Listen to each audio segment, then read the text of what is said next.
হাতি ও দড়ির গল্প। এক লোক হাতির পাশে দিয়ে হেঁটে যাচ্ছিল। হঠাৎ থেমে গেলেন।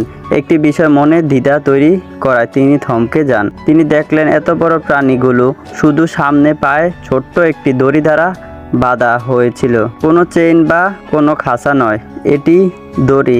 এত বড় প্রাণীর পক্ষে ছোট্ট, খুব মামুলি ব্যাপার। যে কোনো সময় চাইলে এটি ছিঁড়ে তারা মুক্তভাবে চলে যেতে পারে, কিন্তু বিশেষ কোনো কারণে তারা তা করে না। কারণটা তাকে ভাবাচ্ছিল।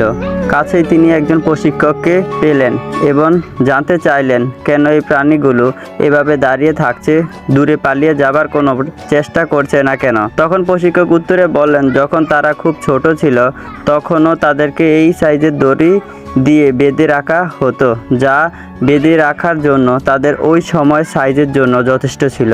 বড় হতে হতে তারা ধারণা করতে থাকে এই দড়ি তাদের নিয়ন্ত্রণ করেছে, এটি থেকে বেরিয়ে যাওয়া যাবে না। এক সময় এটি বিশ্বাসে পরিণত হয়, যেমন এখন তাদের সাইজের দড়ি চেয়ে বহুগুণ বড় হয়ে বিশ্বাস যে এই দড়ি এখনও তাদেরকে ধারণ করতে পারে। তাই তারা তা ছিঁড়ে বাইরে যাবার কোনো প্রচেষ্টা করে না। লোকটি খুব অবাক হয়েছিল। এই প্রাণীগুলো চাইলে তাদের বন্ধন থেকে বাইরে আসতে পারে, কিন্তু শুধুমাত্র তারা পারবে না।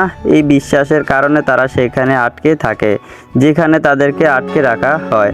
হাতির মতো আমাদের অনেকেই বিশ্বাস করে বসে আছেন যে জীবনে কিছু করতে পারবো না, শুধু জীবনে কোনো এক সময় ব্যর্থ হয়েছিলেন। এই কারণে ব্যর্থ হলো শিক্ষার একটি অংশ। জীবন সংগ্রামে কখনো হাল ছেড়ে দেওয়া উচিত না।